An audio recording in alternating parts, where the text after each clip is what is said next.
Undang-Undang Dasar di pasal 18. Nanti kalau dibaca di pasal 18 ayat 1, kemudian diberi otonomi di ayat 2 dan ayat 5 dari Undang-Undang Dasar. Ya, itu menunjukkan bahwa kita pun mengatur tentang desain negara kita itu juga mengikuti perkembangan masyarakatnya. Gitu. Kata cita negara, terjemahan dari Stat Ide, kata cita negara pertama kali disinggung oleh Supomo dalam pidato dalam rapat BPUPKI tanggal 31 Mei. Supomo menerjemahkan dengan dasar pengertian negara. Dalam pidato itu Supomo menyatakan, oleh karena segala pembentukan susunan negara itu tergantung daripada dasar pengertian negara atau Stat Ide tadi. Jadi ketika akan membuat bangunan negara nanti susunannya seperti apa itu sangat bergantung kepada Stat Idenya. Jadi apakah kita akan menjadi kesatuan atau federal, berjenjang hierarki atau tidak, dan seterusnya, itu tergantung pada Stat Idenya. Kata ide dapat diterjemahkan dengan cita, karena cita adalah gagasan, rasa, cipta, dan pikiran.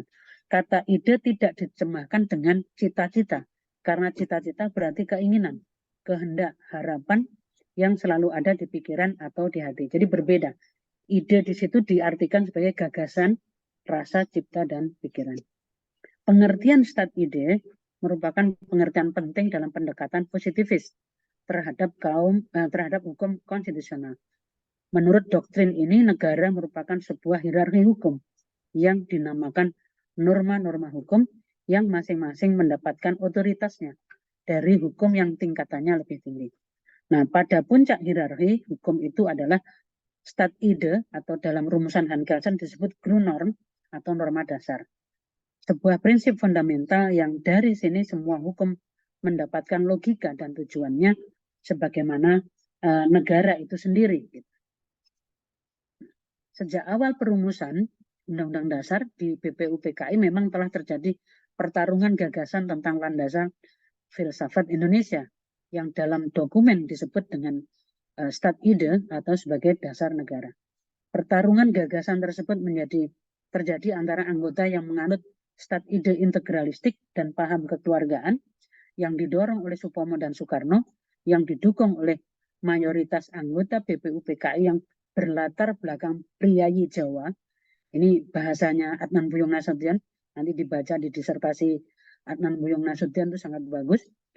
Vis-a-vis berhadapan dengan anggota yang menganut perspektif demokrasi, seperti yang didorong oleh Muhammad Hatta, Yamin, dan Maria Ulfa.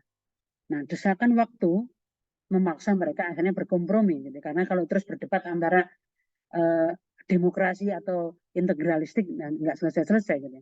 Itulah sebabnya, sekalipun UUD 45 itu mengandung aspirasi demokrasi serta keadilan sosial, jadi ini kompromi pertamanya kan ketemu pasal 28 ya, bahwa menurut Soekarno dan Supomo itu tidak perlu di dalam Undang-Undang Dasar mengatur persoalan HAM, karena presiden atau kepala pemerintahan, kepala negaranya itu pasti akan tahu apa kebutuhan masyarakatnya. Jadi tidak perlu diatur, tetapi Hatta bersikeras harus tetap diatur gitu ya, karena jangan sampai nanti melahirkan penguasa yang otoriter atau diktator atau kekuasaannya berlebih gitu ya. Nah, kemudian ketemulah di pasal 28 itu gitu ya. Nanti mungkin bisa dibaca di risalah BPUPKI atau buku-buku yang membahas tentang sejarah gitu ya. Lahirnya pasal-pasal HAM di dalam Undang-Undang Dasar sebelum kena amandemen yang kemarin 99 sampai 2002. Nah, itulah sebabnya sekalipun UUD mengandung aspirasi demokrasi serta keadilan sosial dan di dalam beberapa pasalnya memuat jaminan hak asasi manusia dan hak warga negara, misalnya pasal 1 ayat 2, 27, 28, 29, dan pasal 31, namun Undang-Undang Dasar ini mengandung pula unsur Stat Ide integralistik, kekeluargaannya itu tetap ada di situ. Nah, ini yang ketika Orde Baru orang memberi semacam pelabelan bahwa Orde Baru itu sistem politiknya menganut paham integralistik gitu. Nah, saya nggak tahu kalau yang sekarang ini gitu ya, setelah ada putusan MK itu, apakah itu yang dimaksud dengan Stat Ide integralistik gitu ya, cita negara yang kekeluargaan gitu. Sehingga dulu Soeharto sangat banyak disorot dari sisi integralistik karena semuanya mengabdi kepada keluarganya atau kelompok-kelompok yang ada di dalam kekuasaannya. Nah, macam-macam cita negara. Pertama, aliran pikiran yang menyatakan bahwa negara itu terdiri atas dasar teori perseorangan atau individualistis. Nah, menurut aliran pikiran ini, negara ialah masyarakat hukum yang disusun atas kontraknya antara seluruh orang dalam masyarakat itu, berdasarkan kontrak sosial. Nah, kemudian yang kedua, aliran pikiran lain tentang negara yaitu teori golongan dari negara atau kelas teori. Negara dianggap sebagai alat dari sesuatu atau sesuatu kelas untuk menindas kelas lain. Negara ialah alatnya golongan yang mempunyai kedudukan ekonomi paling kuat untuk menindas golongan-golongan lain yang mempunyai kedudukan yang lembek. Negara kapitalis ialah perkakas berjuis untuk menindas kaum buruh. Oleh karena itu, para Marxis menganjurkan revolusi politik dari kaum buruh untuk merebut kekuasaan negara agar kaum buruh dapat ganti menindas kaum berjuis. Ini paham yang kedua ya, paham Marxis. Kemudian yang ketiga, aliran pikiran lain dari pengertian sebelumnya yaitu teori integralistik.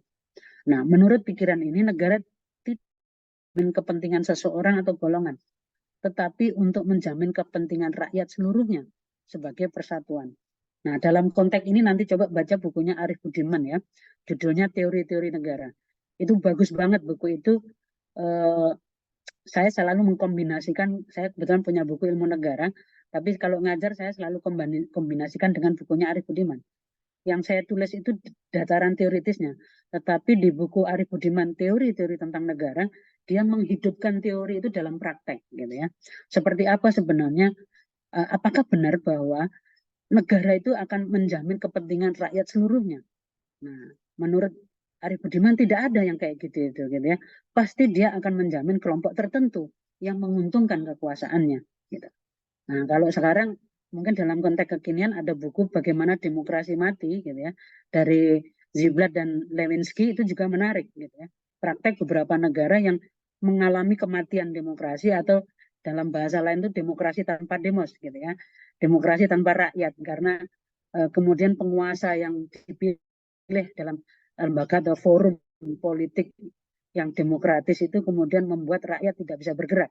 Rakyatnya menjadi tidak bisa mengkritik orang-orang yang sudah dia pilih, dan mereka membuat regulasi yang menguntungkan kelompoknya saja yang kebetulan ada di lingkaran utama itu. Gitu.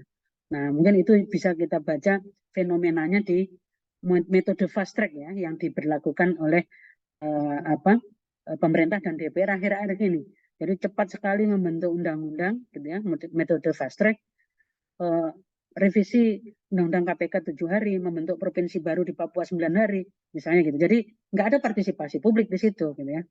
Nah itu kelihatan nanti di sana, gitu. Kalau kita mengkombinasikan bacaan kita. Memang kalau studi S3 memang bacaannya harus banyak, gitu ya. Terutama disertasi-disertasi yang relevan untuk nantinya menopang disertasi Bapak Ibu.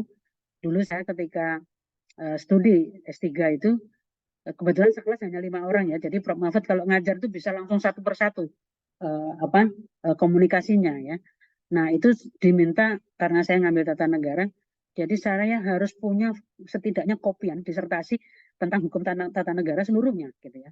Jadi saya dulu banyak sekali disertasi tentang hukum tata negara. Nah dulu ketika S2 di Unpad itu juga begitu. Prof. Sri Sumantri untuk mata kuliah teori konstitusi itu beliau di S2 gitu ya, kita harus membaca 10 disertasi di bidang hukum tata negara. Nanti Profesor Syahran Basyah yang ahli HAN harus membaca 10 disertasi tentang HAN gitu ya. Jadi kalau malam itu nggak bisa tidur gitu ya, karena stres besok pagi harus ditanya dosennya, kita hanya baca judul, rumusan masalah dan kesimpulan gitu ya. Kalau begitu terus dibalik oleh Prof. Sri, lantas kritik kamu apa? Nah, nggak baca kita ini gitu ya. Kita hanya baca judulnya, rumusan masalah dan kesimpulan. Tapi perdebatan di dalam bab 2-nya nggak tahu, data lapangannya kita juga nggak tahu gitu ya, karena memang sangat mendadak begitu. Jadi satu kali beliau kuliah itu kita harus membaca minimal 3 disertasi. Apalagi disertasinya Prof. Mahfud waktu itu sekitar 500 halaman gitu ya. Pak Artijo itu dulu 750 halaman gitu ya. Ketika dibimbing oleh Prof. Sacipto, saya bayangin apa yang ditulis di situ gitu ya. Kalau Pak Artijo saya tanya, Bapak ini tebal sekali. Ya, itu saya mewawancarai 100 hakim agung di Mahkamah Agung Amerika gitu.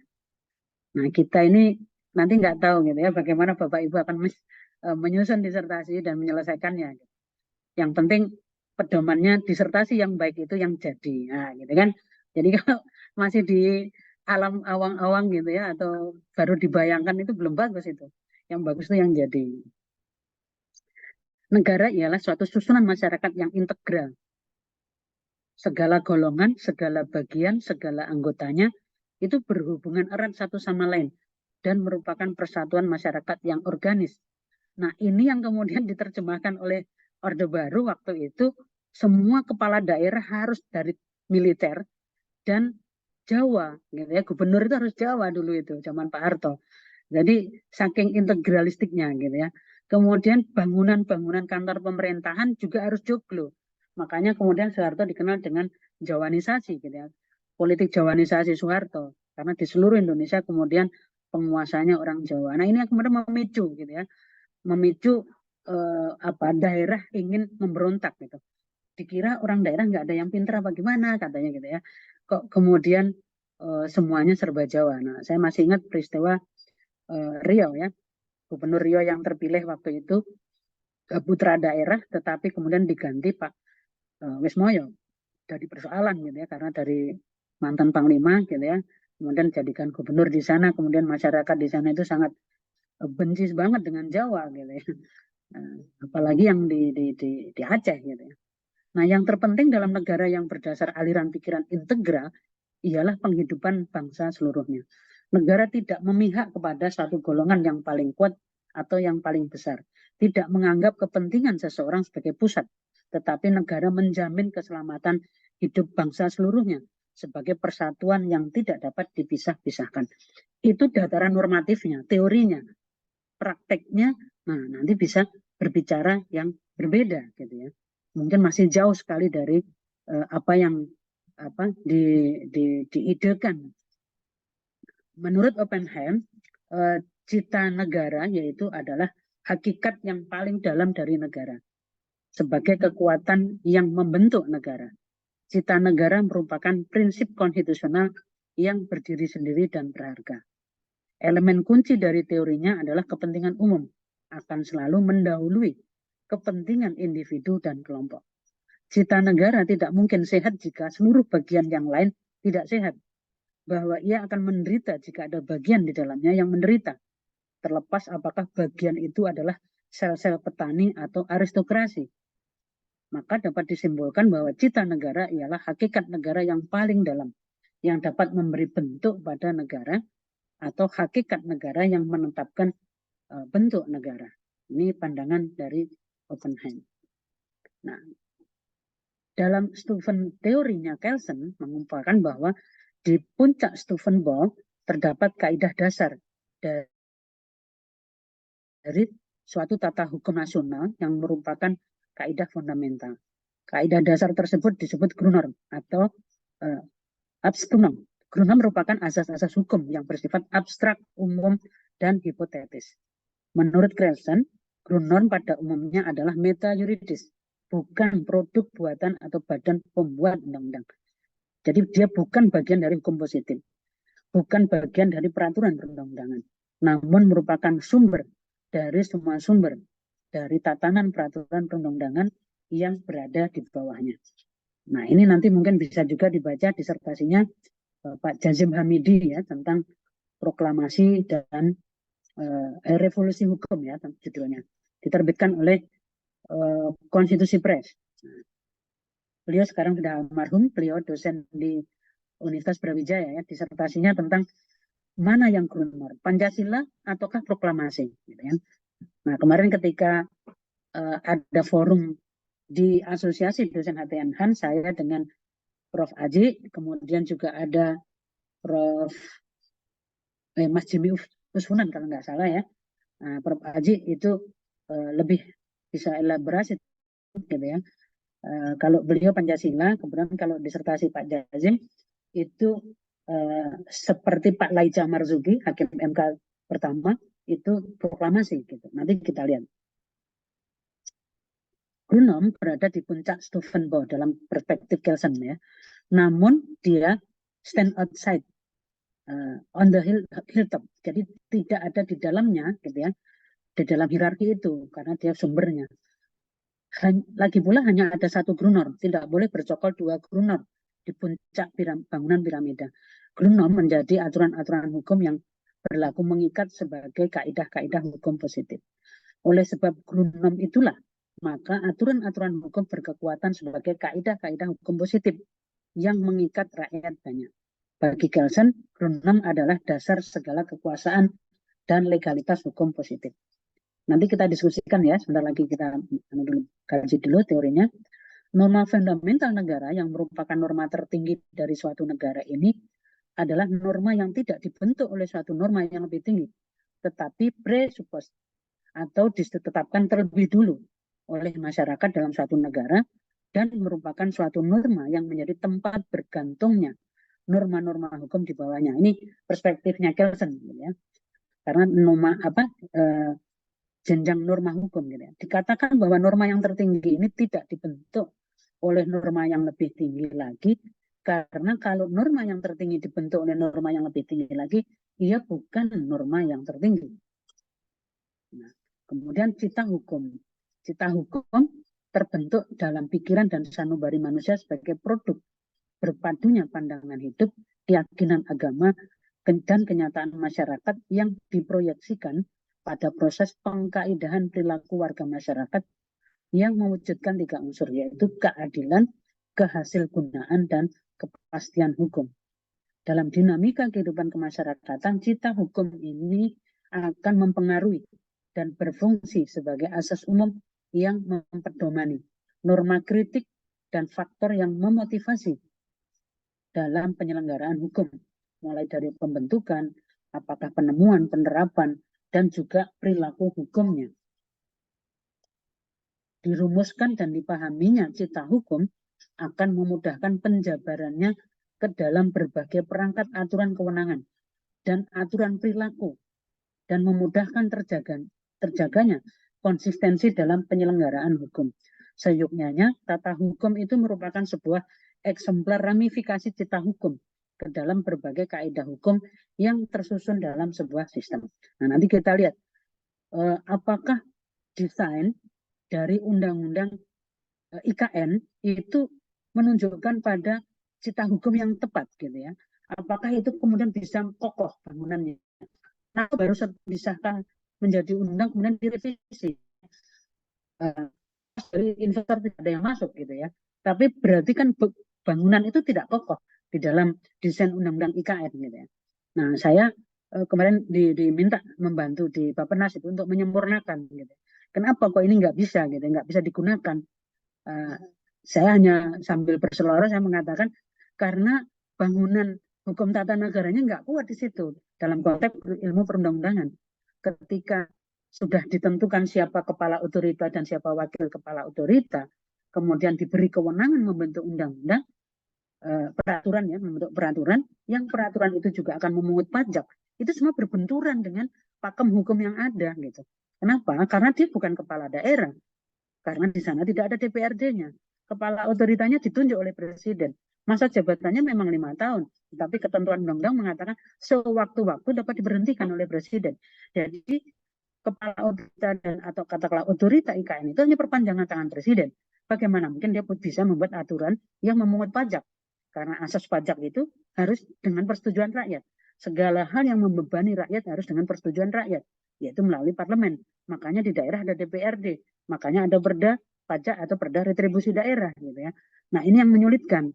Kemudian uangnya yang megang Menteri Keuangan, penanggung jawab di sana adalah kepala otorita dan wakil, tetapi yang membangun PUPR. Nah, ini nggak ada simpul ya yang mempertemukan itu. Padahal di sana dana yang akan dikeluarkan untuk berdirinya ibu kota negara itu 500 triliun gitu. Nah, jadi bagaimana ini gitu ya?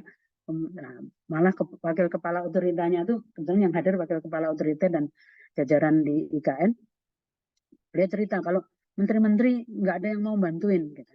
Padahal kan saya ditunjuk oleh presiden. Saya mengatakan, Bapak, mereka bukan nggak mau membantu, tetapi payung hukumnya nggak ada untuk membantu. Karena kewenangan masih di tangan masing-masing menteri.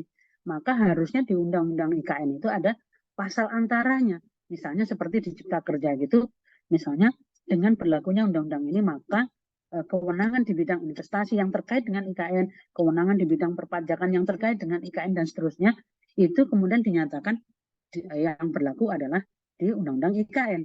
Nah, ternyata setelah disahkan kemarin pasal 42 gitu ya, bahwa semua peraturan perundang-undangan yang bertentangan dengan IKN dinyatakan tidak sah. Itu malah kebablasan. Saya bilang ini konstitusi kalau udah kayak gitu gitu ya. Jadi salah lagi gitu ya. Saya nggak tahu mungkin kesepakatan politiknya atau kemauan dari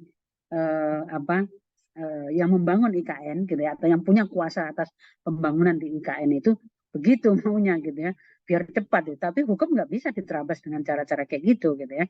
Nah ini contoh gitu ya, bagaimana sebenarnya bangunan cita hukum itu yang kita inginkan itu harus kokoh gitu ya, supaya tidak jadi persoalan. Nah ini mungkin pengantar ya, kebetulan memang kemudian fraksi PAN kemarin juga mengundang untuk memberi masukan apa yang kira-kira harus kami dorong untuk disuarakan ketika akan merevisi ya Undang-Undang IKN. Saya bilang terminologi siapa kepala otorita IKN itu terlalu berlebihan menurut saya, karena di sana diberi tugas untuk menyiapkan, membangun, memindahkan, serta sebagai penyelenggara pemerintahan daerah. Nah, sertanya itu nggak boleh, karena di sana nggak ada DPRD. Jadi cukup menyiapkan, membangun, memindahkan saja.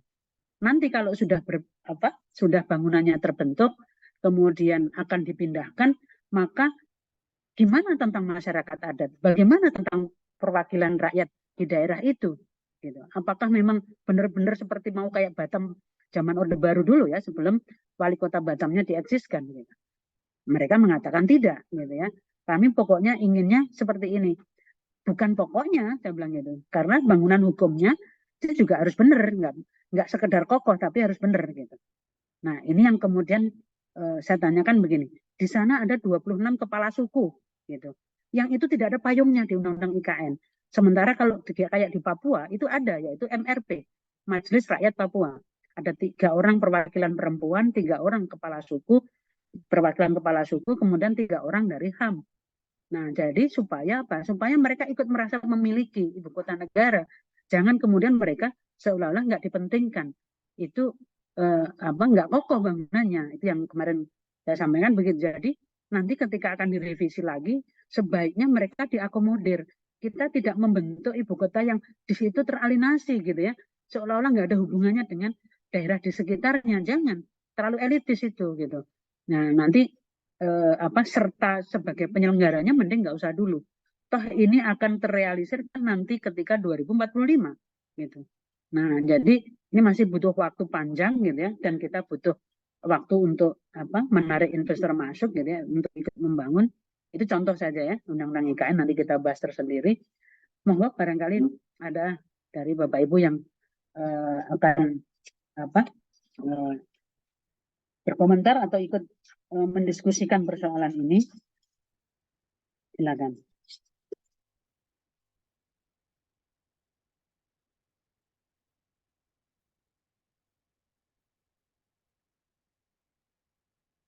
Kalau tidak ada, saya lanjutkan dulu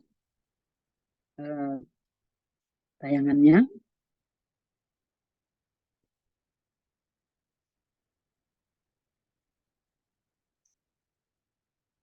Menurut Profesor Kusno, cita hukum itu merupakan nilai hukum yang telah diramu dalam kesatuan dengan nilai-nilai lain yang berasal dari kategori nilai-nilai lainnya, yang menunjukkan pula sejauh mana fenomena kekuasaan itu terintegrasi padanya. Jadi bertemulah di situ hukum adat, hukum agama, warisan Belanda gitu ya, atau penjajah, kemudian juga hukum karya kita sendiri setelah kemerdekaan misalnya gitu.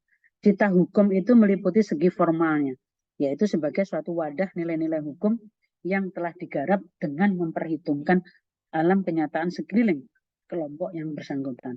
Segi material atau substansial cita hukum adalah sebagai nilai hukum yang telah diramu dalam satu kesatuan dengan nilai-nilai dari kategori nilai lainnya, termasuk fenomena kekuasaan menurut cita rasa budaya masyarakat yang bersangkutan. Ini pandangan Profesor Husnu. Nah, dalam pandangan berbagai ahli, misalnya Gustav, Rechte merupakan bagian kebudayaan yang berhubungan dengan nilai keadilan.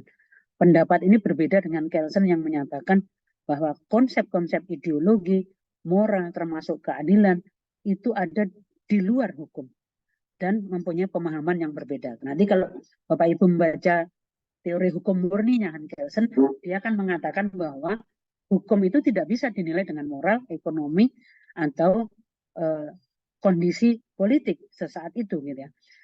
Hukum hanya bisa dinilai dengan norma di atasnya, gitu.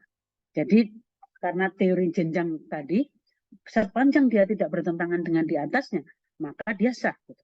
Nah ini karena ujungnya nanti itu adalah persamaan di depan hukum. Makanya pandangan Kelsen ini juga dikritik oleh Roberto Unger ya dari Critical Legal Studies yang mengatakan bahwa hukum itu tidak objektif tapi subjektif, negotiable, transaksional hukum itu, dan juga bergantung pada politik gitu. Jadi kalau membayangkan hukum netral tidak bisa diintervensi oleh politik atau diintervensi oleh kondisi sosial masyarakatnya, itu nggak benar karena fakta di lapangan hukum itu transaksional gitu. Coba bagaimana bisa melahirkan undang-undang cipta kerja misalnya gitu ya yang didemo oleh buruh, kemudian dibuktikan oleh buruh di MK dan MK juga mengatakan cacat formil gitu. Ini kan menunjukkan bahwa intervensi itu ada gitu. Nah ini karena memang apa yang dituju itu dari teori hukum murninya Kelsen itu adalah jenjang norma tadi gitu. Jadi sepanjang dia tidak bertentangan di atasnya itu sudah sah. Gitu. Nah, jadi nanti bisa juga dibaca buku teori hukum murnian Kelsen yang sudah banyak ya beredar. Jadi memang di S3 kalau nyusun disertasi harus banyak buku induknya gitu ya, babonnya yang dipakai gitu ya, bukan katanya gitu ya. Jadi saya dulu juga banyak dikritik oleh penguji gitu ya. Ini nggak boleh, kamu harus cari aslinya, kemudian diterjemahkan gitu ya, atau dielaborasi. Gitu.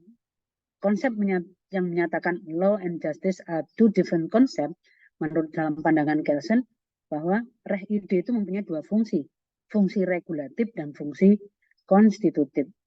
Jadi kalau hukum kemudian dipisahkan dengan moral, lantas bagaimana gitu ya? Nah ini sangat berseberangan dengan paham di yang dikembangkan di Undip gitu ya. Stamler mengatakan reh ide itu mengandung pengertian sebagai arah pikiran atau metode pikiran yang digambarkan sebagai kehendak sosial.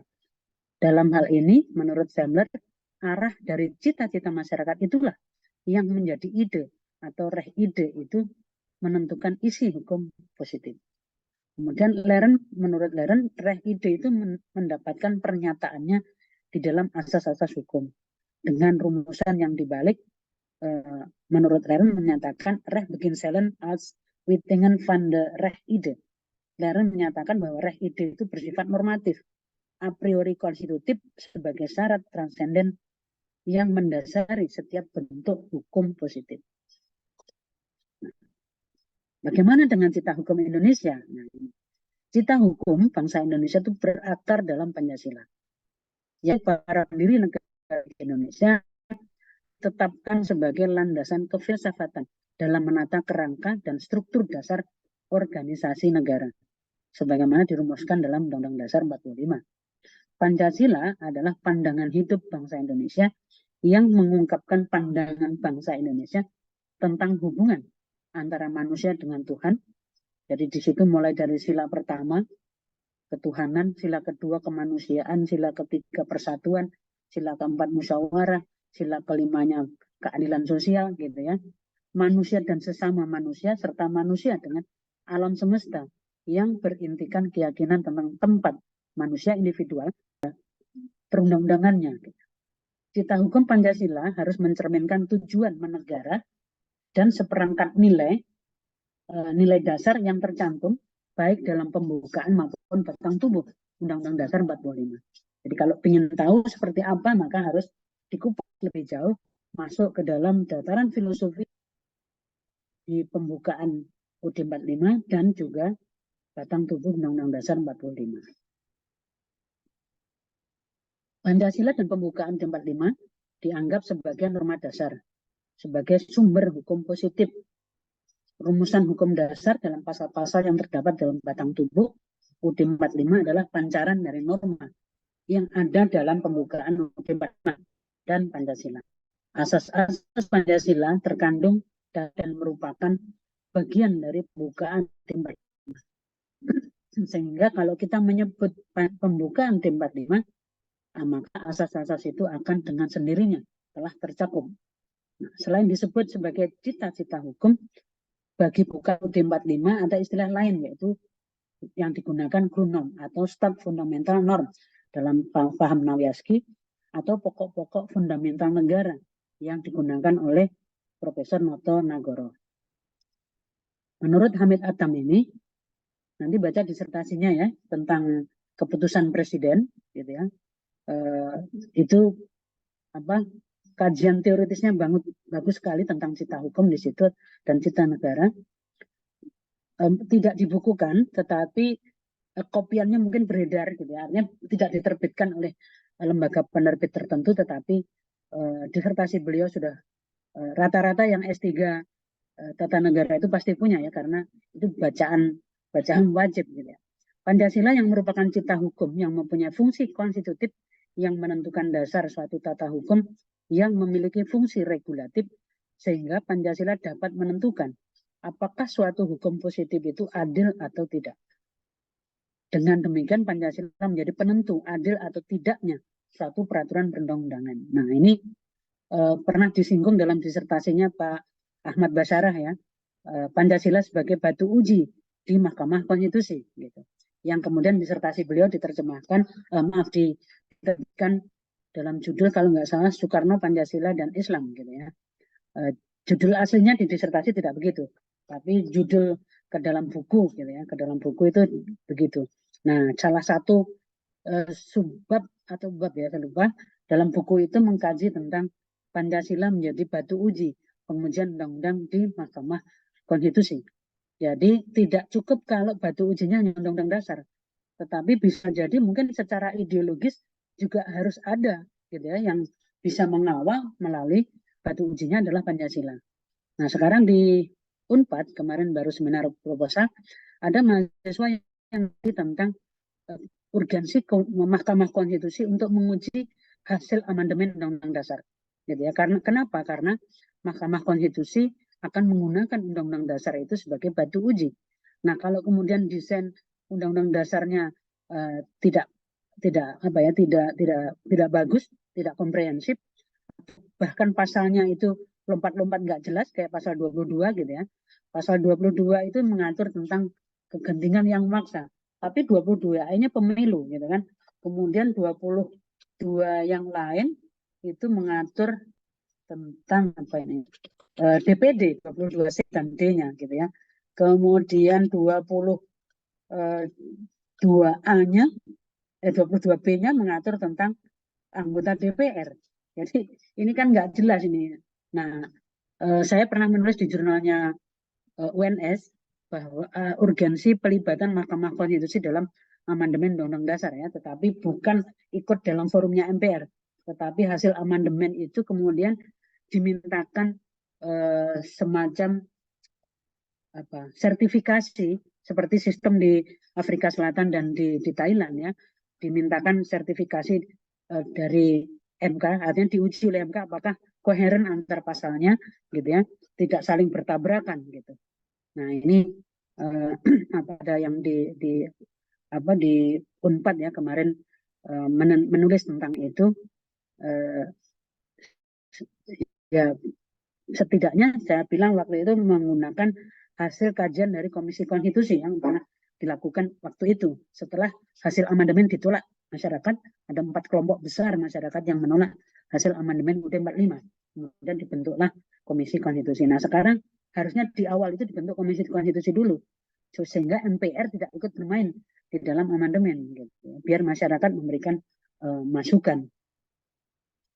Pancasila sebagai cita hukum tidak memiliki kedudukan dalam sistem hierarki peraturan perundang-undangan di Indonesia, tetapi memiliki fungsi regulatif ya, terhadap seluruh norma yang ada dalam hierarki peraturan perundang-undangan.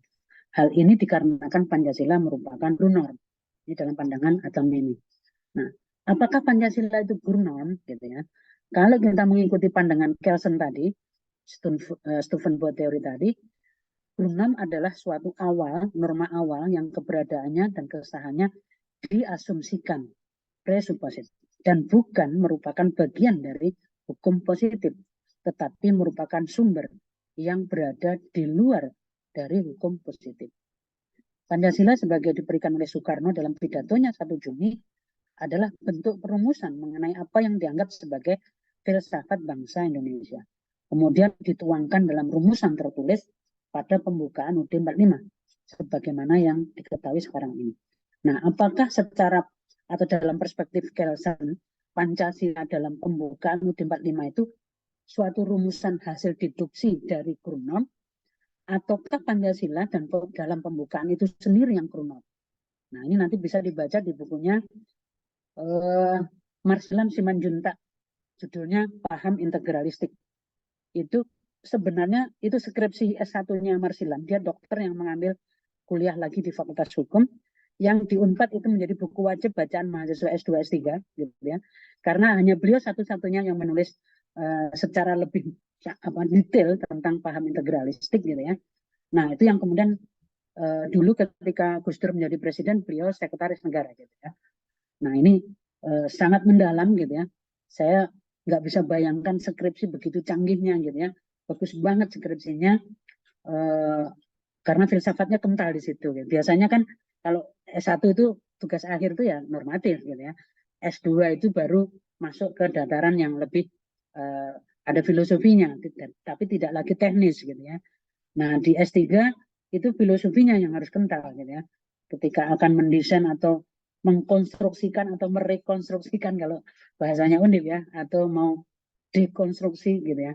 Itu bangunan filsafatnya harus kuat sekali. Kalau di UNS itu biasanya kalau bicara tentang keadilan itu harus ada kajian tentang perspektif keadilan dalam Pancasila. Gitu. Nggak tahu saya kalau di Undip ya, beberapa yang saya uji, saya sebagai penguji itu biasanya memang hanya tata negara ya. Nah, mungkin bisa menindaklanjuti disertasi yang lain karena sekarang dengan putusan MK kemarin itu kan tentang open legal policy sudah berubah, tentang legal standing juga berubah, gitu ya. Kalau Anda mengagumi seseorang itu sudah bisa menjadi alasan untuk mengajukan orang itu supaya bisa masuk dalam jabatan-jabatan strategis politik, gitu kan. Jadi itu ada penambahan baru, legal standing itu ada disertasinya Mas Dian Agung, dosen UGM. Itu disertasi, dia meneliti 140 putusan MK kalau nggak salah ya, terkait legal standing saja yang diteliti, kurang lebih 140 gitu ya. Kemudian kalau open legal policy kalau nggak salah Mas Mardian, peneliti MK atau sekarang asisten hakim konstitusi, gitu ya, itu tentang open legal policy. Nah, mungkin Anda menindaklanjuti karena ada hal baru lagi, gitu ya. Ada ketidakjelasan tentang status atau terminologi open legal policy yang diimplementasikan di MK, gitu ya. Jadi ini mungkin perkembangan baru, gitu ya, pasca putusan yang kemarin. Itu berarti ada hal yang menarik lagi, gitu ya, ternyata berkembang lebih jauh, gitu ya. Nah, menurut Profesor Laica Marzuki, proklamasi 17 Agustus itu merupakan guru norm yang menegasikan dalam makna unwerting alderwertel, sendi-sendi tatanan tertib hukum lama atas dasar keberlakuan, beserta aturan-aturan bala tentara Dainipong dikala itu seraya melahirkan tatanan baru atau revolusi groundwork dalam bahasanya Soekarno, yaitu Undang-Undang Dasar. Jadi proklamasi itu yang merupakan guru norm, gitu ya. Proklamasi 17 Agustus adalah guru norm. Ini pandangannya Prof. Laica ya, bukan Undang-Undang Dasar 45. Pembukaan UUD 45 yang diturunkan dari guru norm, yaitu proklamasi 17 Agustus, memuat start fundamental norm dalam pembukaannya, merujuk nomenklatur dan pemikiran dari Nawiyaski. Nah, kenapa kok beliau yang menganggap bahwa bukan Pancasila ground normnya, tetapi ground normnya adalah proklamasi. Mohon izin ya, sebentar, ini ada tamu.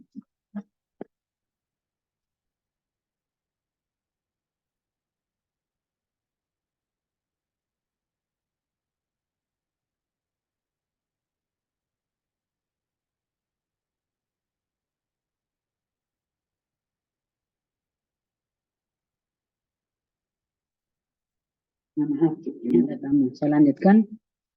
Menurut Marsilam, problematika ini secara teoritis memunculkan beberapa pokok persoalan yang harus diselesaikan. Pertama, kalau Pancasila adalah ground norm, apakah hanya itu satu-satunya atau ada hal lain yang juga merupakan norma dasar atau barangkali norma lebih dasar lagi dari sistem hukum kita? Yang kedua, karena Pancasila berbentuk suatu formulasi tertulis atau rumusan tertulis, apakah tidak selalu mengandung atau menimbulkan problem penafsiran? Yang ketiga, apakah Pancasila sebagai suatu norma dasar yang tersusun dalam bentuk tertulis itu cukup lengkap sebagai sumber untuk memberi penjelasan pada kebutuhan akan tafsir yang tepat bagi setiap kesangsian yang terjadi di bidang norma hukum? Kalau diandaikan Pancasila adalah sebuah ground norm, setidak-tidaknya sebagai rumusan pandangan hidup atau Weltanschauung yang pertama kali ditawarkan oleh Soekarno untuk dianggap sebagai ground norm yang telah meliputi segala nilai pokok yang hidup dalam kalbu bangsa Indonesia, maka bisa dipahami kalau ada yang melihat Pancasila sebagai satu-satunya norma dasar, sebagai sumber dari segala sumber hukum.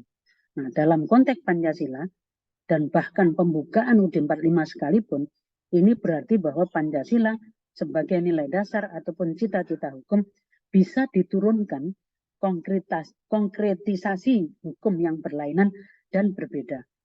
Bisa jadi bahkan bertentangan, paling tidak dari tampak luarnya. Ini secara empiris dialami dalam sejarah tata negara kita, yaitu ketika Pancasila dan praktis isi pembukaan UUD 45 tanpa mendapat kesukaran telah menjadi ground norm atau norma yang paling tinggi bagi 3 konstitusi yang berbeda-beda dalam sejarah politik Republik Indonesia, yaitu Konstitusi RES, UUD 45, gitu ya, UUDS 50, 49 dan UUDS 50. Jadi UUD 45 Konstitusi RES dan UUD sementara 50. Nah, tampaknya agak aneh bila dikatakan bahwa dari satu sumber pembentuk norma, yaitu norma-norma rum itu, yaitu Pancasila itu, bisa dihasilkan lebih dari satu turunan konstitusi. Susunan norma yang satu sama lain bertentangan. Di UUD 45, konstitusi res itu federal, gitu ya, parlementer, kemudian UUDS 50, gitu ya. Nah, Pancasila sekaligus menjadi sumber dan fundamen atau mengayomi 3 jenis hukum dasar yang memberi wujud sistem ketatanegaraan yang berbeda tadi. Ini dia mencontohkan, coba kalau kita lihat ke dalam konstitusi Indonesia, gitu ya. Ternyata semuanya menggunakan Pancasila, tetapi kenapa bisa lahir turunan yang berbeda? Gitu. Nah, ini yang tidak mudah untuk menjawabnya. Kita harus belajar keras, gitu ya. Nah, misalnya di dalam UUD 45, Konstitusi Res dan UUDS 50 tanpa terkecuali terkandung azas-azas Pancasila pada masing-masing pembukaan atau mukadimah. Dalam mukadimah Konstitusi Res, di sana dirumuskan, maka demi ini kami menyusun kemerdekaan kami itu dalam suatu piagam negara yang berbentuk Republik Federasi, berdasarkan pengakuan ketuhanan yang Maha Esa, berkemanusiaan, kebangsaan, kerakyatan, keadilan sosial. Kemudian di mukadimah UUDS 50 yang berbentuk Republik Kesatuan, berdasarkan pengakuan ketuhanan yang Maha Esa, berkemanusiaan, kebangsaan, kerakyatan, dan keadilan sosial. Dalam pembukaan UUD 45, Pancasila dirumuskan suatu susunan negara Republik Indonesia yang berkedaulatan rakyat dengan berdasar kepada ketuhanan yang Maha Esa, kemanusiaan yang adil dan beradab, persatuan Indonesia, dan kerakyatan yang dipimpin oleh hikmat kebijaksanaan dalam permusyawaratan perwakilan, serta dengan mewujudkan suatu keadilan sosial bagi seluruh rakyat Indonesia. Nah, rumusan dasar negara dalam ketiga jenis konstitusi ini mengandung azas-azas atau esensialia Pancasila. Dan memang ketiga rumusan tersebut tentang dasar negara dalam prakteknya senantiasa dinamakan Pancasila. Nah, ini contohnya gitu ya. Jadi bagi yang ingin mengkaji tentang Grundnorm itu lantas yang mana gitu ya. Itu nanti coba baca disertasinya Dr. Jazim Hamidi ya. Beliau mengatakan di situ proklamasi itu karena proklamasi itu yang memisahkan rezim dari rezim kolonial ke rezim kemerdekaan.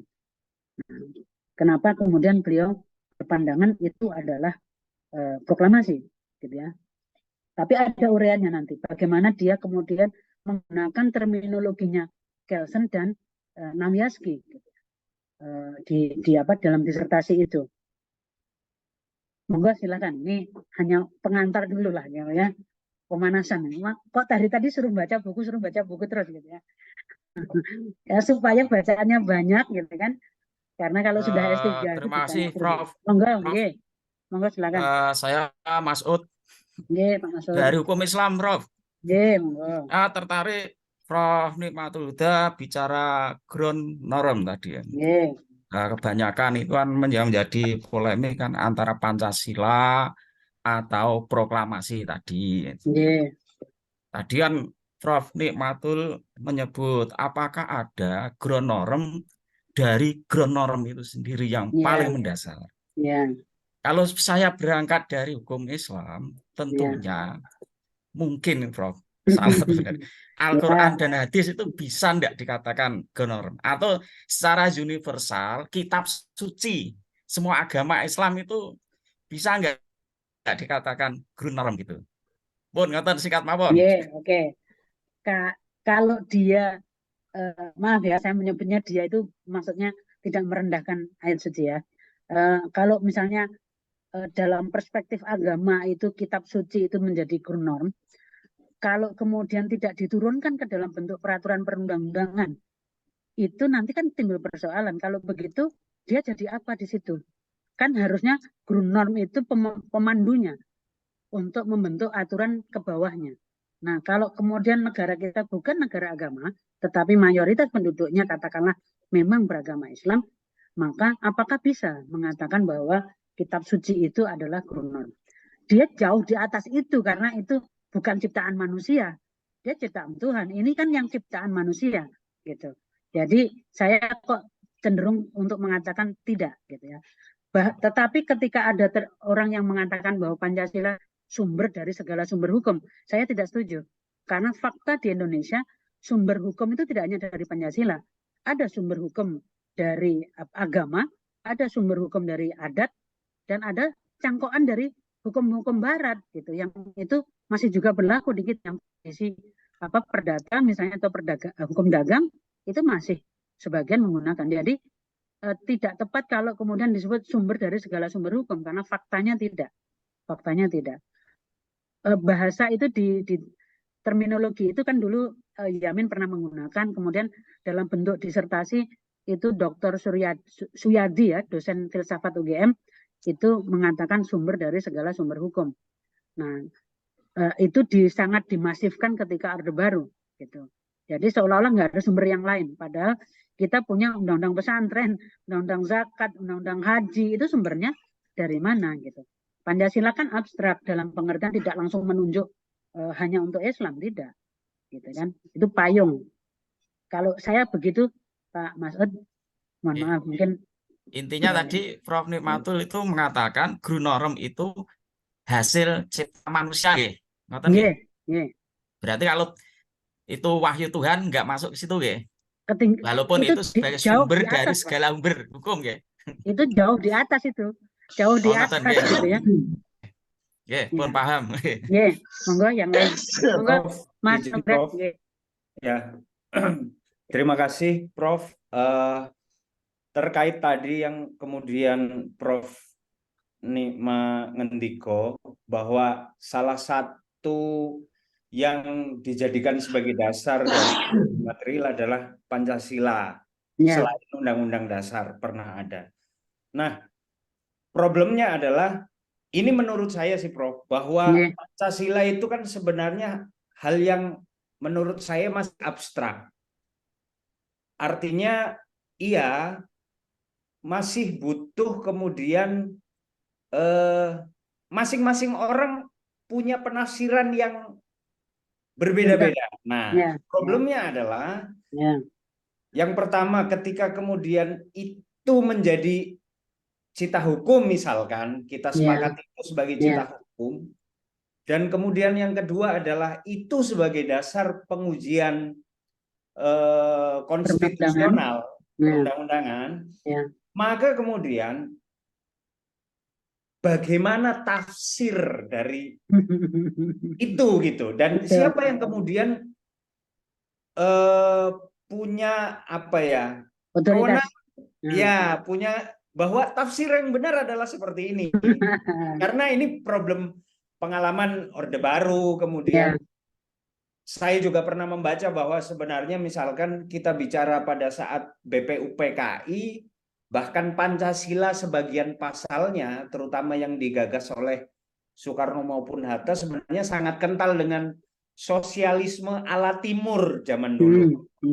Mungkin seperti itu sih, Prof. Mohon penjelasan. Baik. Jadi bagaimana kita menggunakan, katakanlah gitu ya. Pertama gini, dia sebagai batu uji.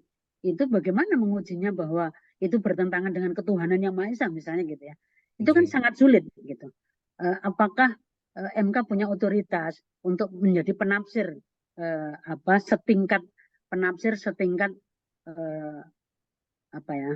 dasar negara gitu. Kan dia hanya penafsir konstitusi, bukan penafsir di level di lebih tinggi lagi gitu. Nah, kalau di Orde Baru dulu ada butir-butir Pancasila gitu. Nah, sekarang ada BPIP gitu kan.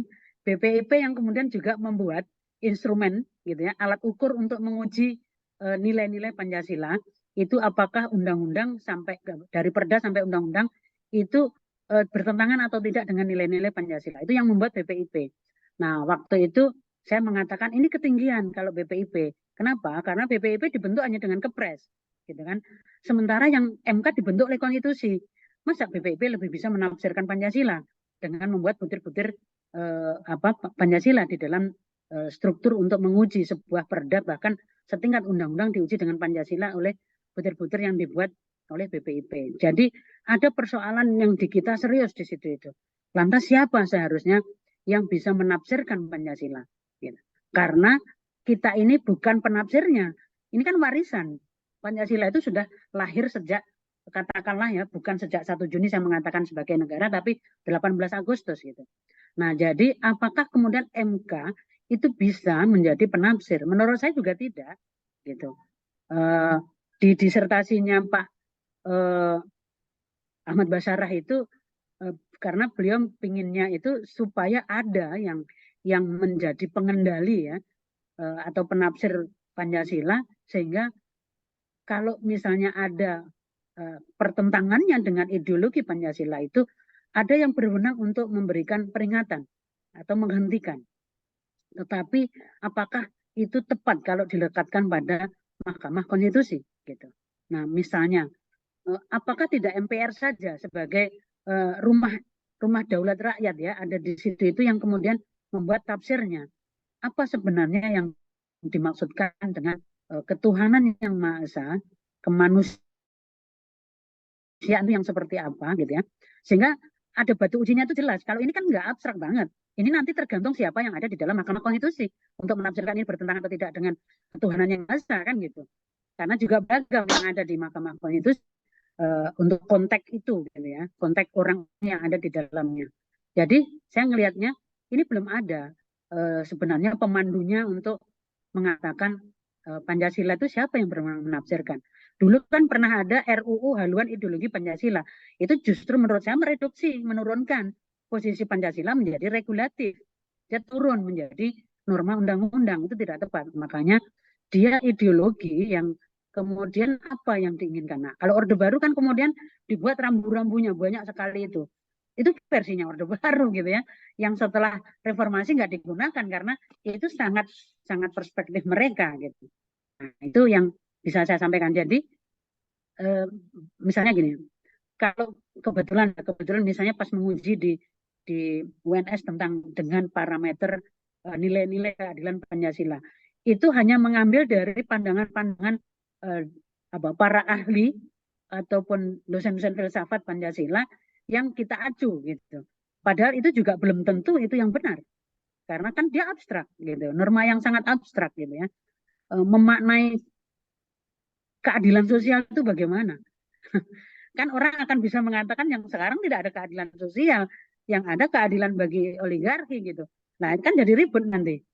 Nah, karena tidak ada. Jadi saya mengatakan ini yang harusnya ditemukan atau dibuat setidaknya misalnya oleh MPR, kemudian di-share ke publik. Apakah seperti ini yang menjadi bangunan pegangan kita untuk mengurai apa yang dimaksud dengan ketuhanan yang Maha Esa, apa yang dimaksud dengan kemanusiaan yang adil dan beradab, apa yang dimaksud misalnya dengan persatuan. Apakah ketika Bu Risma dulu menutup Gang Doli itu bertentangan dengan kemanusiaan yang adil dan beradab gitu. Nah, sekarang saya balik lagi.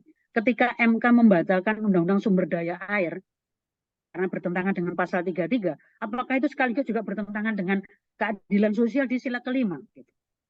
Nah, ketenaga listrikan juga menggunakan pasal 33, itu juga bertentangan dengan keadilan sosial. Karena uang itu tidak menyebar ke rakyat, tapi pada pengusaha-pengusaha di bidang air. Gitu kan. Jadi itu yang belum ketemu. Menurut saya menarik kalau misalnya mengkaji itu untuk ditarik ke atas. Gitu ya.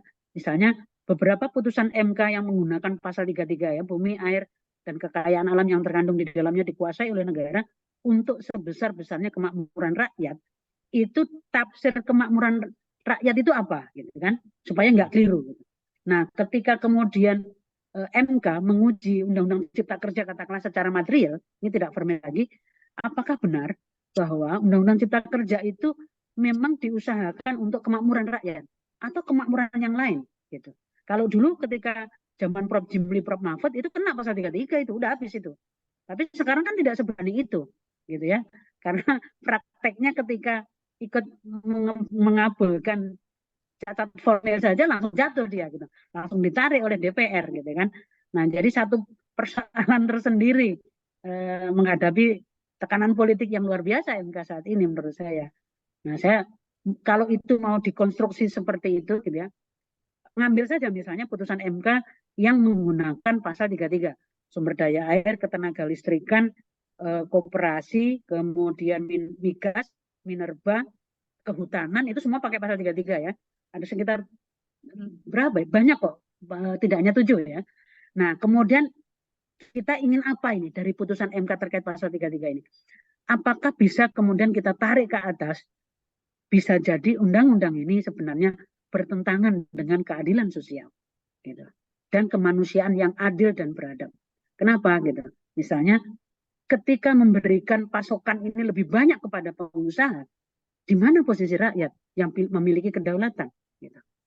Nah, jadi ini masih satu kajian ya, saya mencoba tawarkan saja kalau misalnya kita berangkat dari putusan-putusan MK itu untuk ditarik ke atas dalam konteks Pancasila ya gitu. Atau kebetulan ada juga disertasi di Undip ini tentang pengujian Undang-Undang Nomor 1 Tahun 65 ya, PNPS 65 itu Pak Dr. Rohidin. Apakah memang harus begitu memaknai dalam konteks keagamaan kita itu begitu gitu. Di negara yang sangat beragam dan bukan negara agama tetapi dibimbing oleh agama, karena harus beragama, tidak boleh kalau tidak beragama, tapi agamanya apa itu terserah gitu. Negara tidak menentukan keharusannya, tetapi apa yang diakui oleh negara itu sudah disebutkan gitu.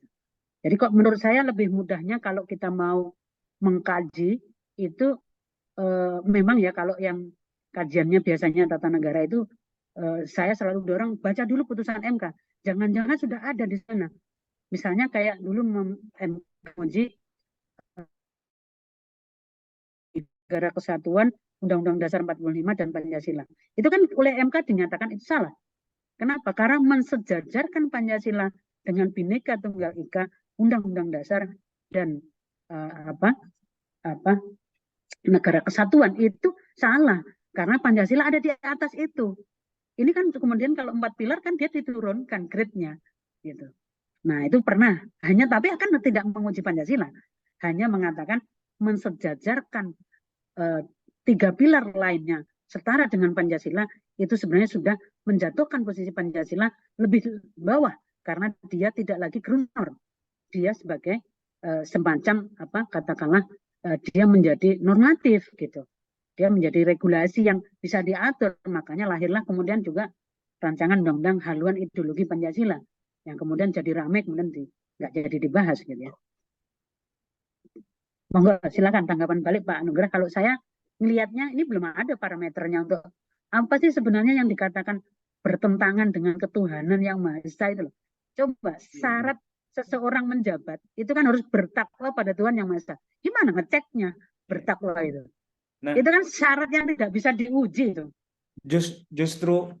Justru di satu sisi memang ada problem ketika kemudian berhasil ditafsirkan, memang kemudian itu mungkin saja akan tereduksi kan begitu. Ya, ya. Namun demikian, dengan tafsir yang begitu luas, itu akan sangat bergantung pada kekuatan politik yang yang ada gitu. Kekhawatiran saya, abuse-nya itu jauh lebih besar. Misalkan kita bicara bagaimana stigma terhadap organisasi atau stigma terhadap suatu kelompok tertentu mengatasnamakan melanggar ideologi Pancasila apa segala macam. Bahkan sementara Pancasila saja masih belum ada terminologi yang clear di kita gitu. Mungkin itu saja sih Prof, tanggapan balik.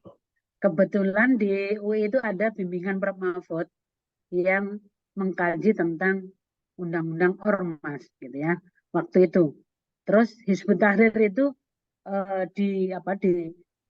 dicabut izinnya melalui Perpu gitu ya. Nah, ini ada dua pandangan yang berbeda ketika ujian disertasi. Saya dengan Mas Zainal Arifin Montar di posisi harusnya pemerintah nggak boleh mengeluarkan Perpu. Harusnya pakai undang-undang ormas. Jadi harus kasih peringatan 1, 2, 3 bawa ke pengadilan supaya ada lembaga yang netral untuk menilai. Tapi kalau dikasih dengan Perpu, itu pendekatannya kekuasaan. Gitu.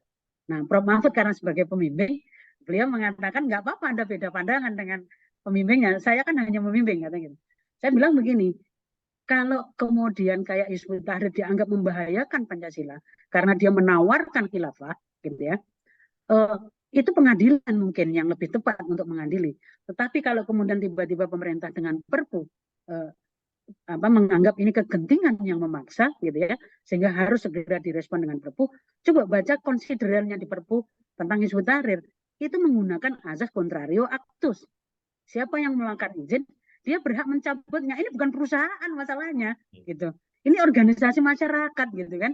Jadi tidak tepat asas itu digunakan di Perpu itu gitu. Nah, Prof Mahfud cuma senyum-senyum aja. Itulah enaknya di akademisi katanya gitu kan.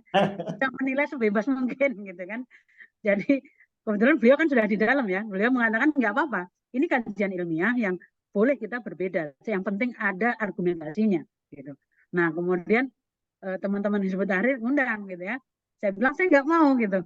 Terus enggak Bu, kita nggak ngerti apa itu Perpu katanya gitu kan. Oke, itu hak presiden yang dijamin oleh konstitusi. Jadi boleh presiden mengeluarkan Perpu. Bahwa mungkin kita atau Anda nggak suka, itu lain lagi persoalannya. Gitu ya. Nah, yang belum ada dalam kajian ilmiah itu, apakah saat itu tepat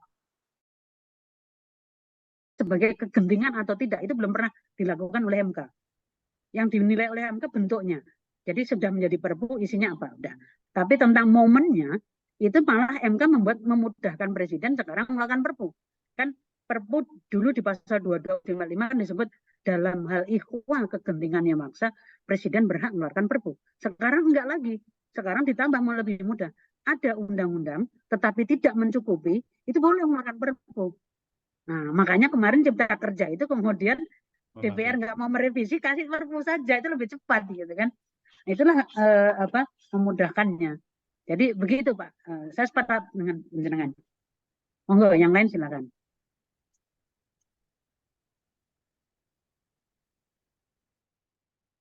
Mungkin yang di kelas bisa. Iya, monggo kalau ada yang mau bertanya silakan. Baik, Prof, mohon izin bertanya, Prof. Iya, monggo. Kaitannya dengan cipta negara atau start ide tadi, Prof. Kalau Prof Nikmatul Huda ini yang grunom yang mana, Prof? Apakah Pancasila ataukah yang 17 Agustus 45? Yang pertama. Yeah.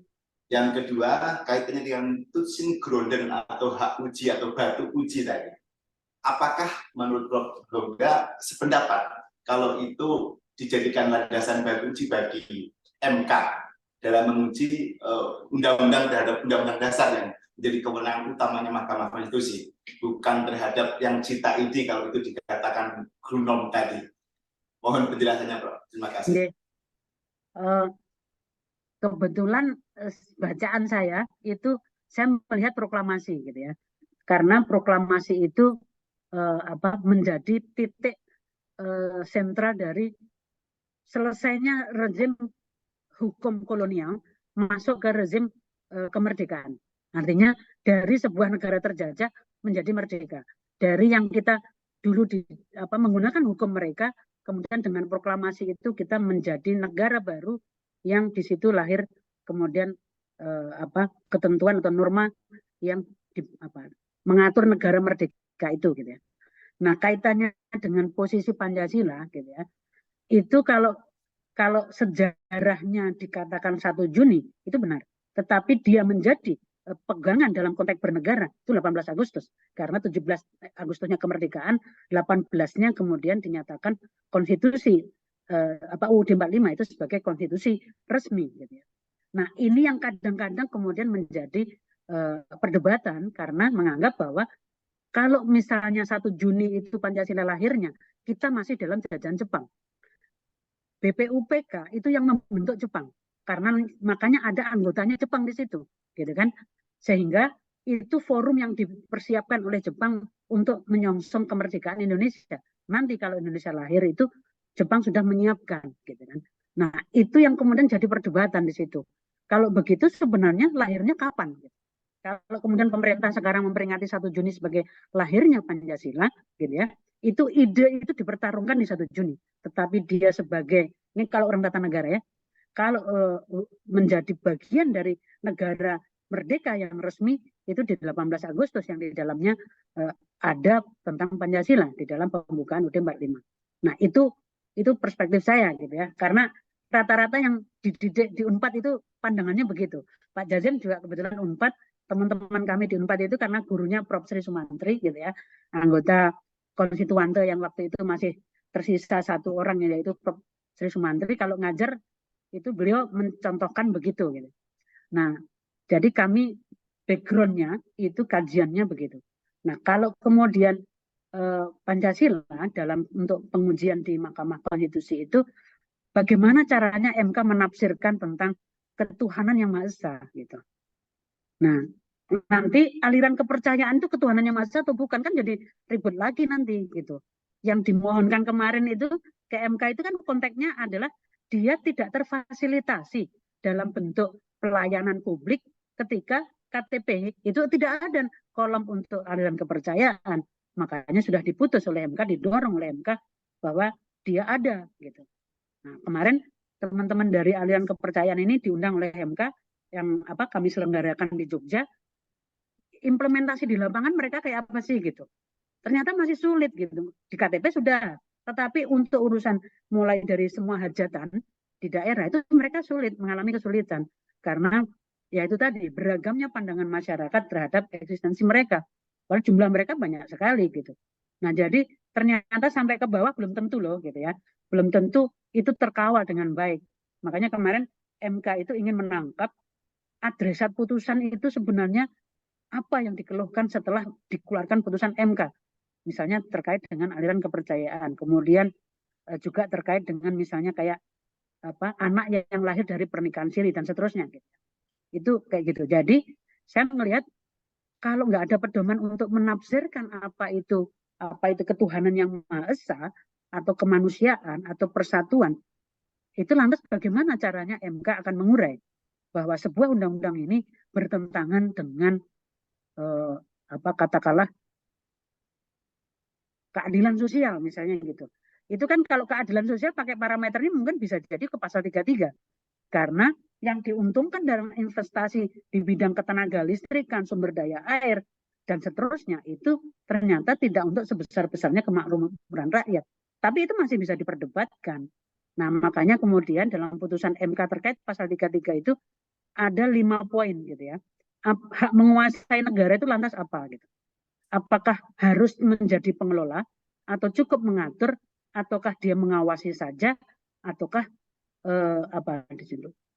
Jadi ada 5 poin terkait dengan tafsir hak menguasai negara dari beberapa putusan MK tadi, itu ada. Gitu ya. Nah, jadi begitu Pak. Jadi gimana caranya MK untuk membuat tafsir bahwa ini bertentangan dengan kemanusiaan? Yang mana ini kira-kira tafsir yang digunakan? Itu yang menurut saya akan menyulitkan ya. Jadi usulannya Pak Ahmad Basarah itu waktu itu karena ada permohonan apa ya? Jadi ada sebuah partai politik yang akan mendaftar itu azasnya komunis gitu. Nah, itu diatur di undang-undang mana? Gitu kan adanya di TAP MPR. MPRS ya, MPRS 25. Yang itu di undang-undang kepartean tidak ada. Di undang-undang kepartean itu hanya menyebut azas itu harus Pancasila. Nah, kalau kemudian ada azas kayak gini mau diuji pakai undang-undang dasar kan nggak ketemu. Gitu. Dia harus pakai dengan Pancasila dong. Nah, kalau nggak salah ya, nanti coba dibaca disertasinya Pak Ahmad Basarah. Saya punyanya bukunya gitu ya. Nah, jadi menurut saya sebaiknya ada uraiannya gitu ya. Yang itu memang tadi kata Pak Anugrah itu akan bias terhadap rezim yang berkuasa. Zaman Orde Baru kan Pancasila juga digunakan oleh Orde Baru untuk membenarkan semua tindakannya itu sudah sesuai dengan Pancasila.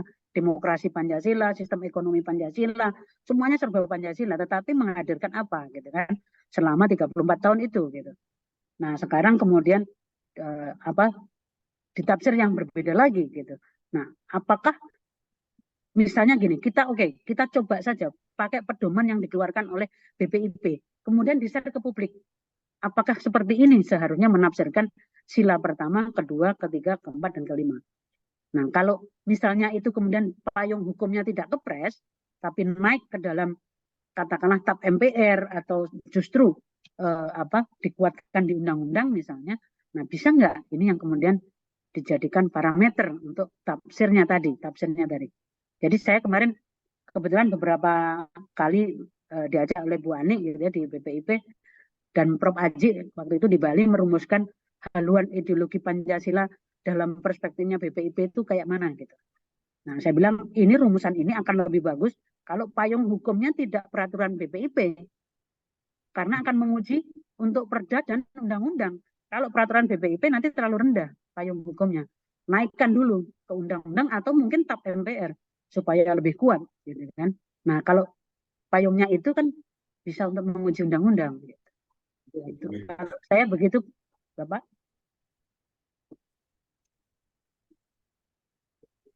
Terima kasih, Prof. Yeah.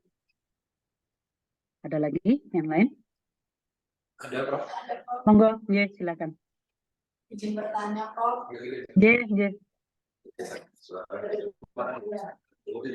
Terkait dengan dikembalikannya posisi TAP MPR ke dalam hierarki peraturan perundang-undangan, Yeah.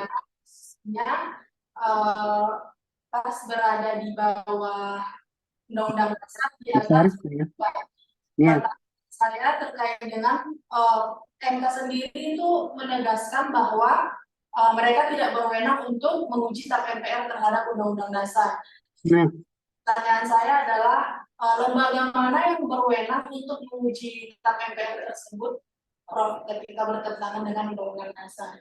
Terima kasih. Yeah. Jadi ada sistem political review, gitu, selain judicial review. Kalau judicial review itu lembaga judicial yang mengujinya. Tetapi MPR pernah melakukan political review, yaitu mereview TAP MPR sejak tahun 60 sampai 2021 kemarin, gitu ya. Ada 369 TAP MPR dinyatakan tidak berlaku, kecuali 3 TAP, TAP tentang jajak pendapat Timur-Timur, TAP tentang demokrasi ekonomi, dan TAP tentang larangan penyebaran ajaran Marxisme-Leninisme dan larangan PKI gitu ya. Nah, 3 TAP ini masih berlaku. Nah, kalau kemudian ternyata dalam perkembangan kekinian setelah lahirnya TAP nomor 1 2023, TAP nomor 1 tahun 2003 itu MPR masih ingin membentuk TAP lagi gitu. Makanya ini agak membingungkan karena sebenarnya kan sudah dinyatakan tidak boleh lagi gitu melalui TAP MPR nomor 1 tahun 2003. Tetapi ternyata MPR masih ingin membentuknya TAP. Nah, jadi menurut saya siapa yang berwenang menguji? MK itu ada 3 permohonan ya. Bu Rahmawati Soekarno, salah satu pemohonnya pernah, kemudian ditolak oleh MK. Kemudian mahasiswa UGM, Fakultas Hukum itu juga pernah ditolak. Yang satu lagi saya lupa ya tentang nah, kalau mahasiswa ini pinginnya minta mencabut MK mencabut kitab tentang larangan Partai Komunis gitu atau penyebaran ajaran Marxisme Leninisme. Kemudian MK mengatakan tidak berwenang menguji kitab. Nah, harusnya MPR karena menggunakan political review karena tadi terbukti kitab sejak tahun 60 saja bisa dinyatakan tidak berlaku oleh MPR sendiri, makanya disebut political review gitu. Sehingga harusnya itu MPR tidak boleh lagi membentuk TAP MPR. Tapi begitu muncul di hierarki peraturan perundang-undangan, kan seolah-olah membolehkan MPR membentuk TAP. Makanya ketika akan membentuk haluan garis besar haluan negara itu nanti akan dipayungi dalam bentuk TAP, gitu. Supaya tidak bisa diuji oleh MK. Maksudnya begitu. Jadi ketika saya menawarkan bentuknya undang, jangan nanti diuji oleh MK. Mending TAP MPR saja, kita saja yang menguji sendiri. Gitu ya, supaya tidak bisa diuji ke MK katanya gitu.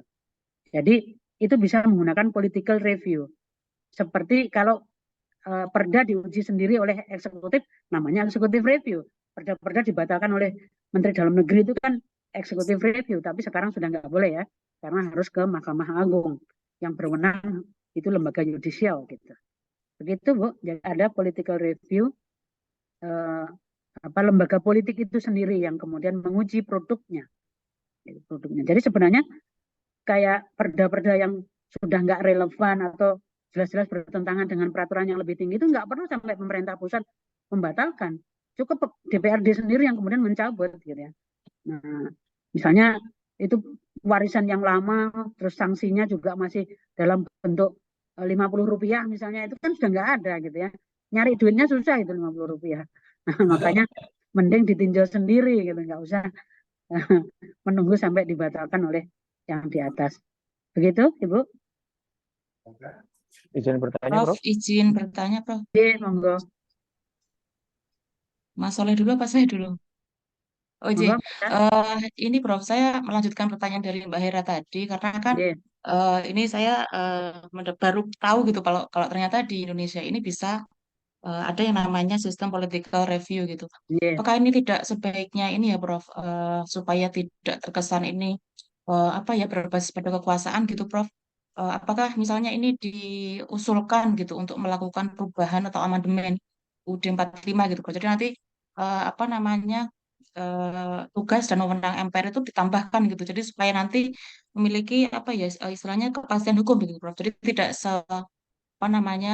tidak berbasis pada kekuasaan gitu, seolah-olah gitu loh Prof. Menurut Prof Nikmas sebagai apa? Iya. Oke.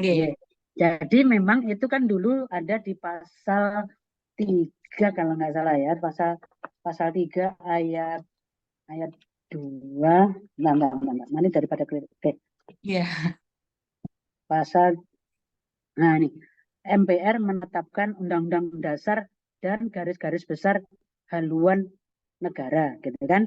Nah terus yang sekarang kan tidak ada, hanya menetapkan dan merubah undang-undang dasar, tidak ada haluan negaranya.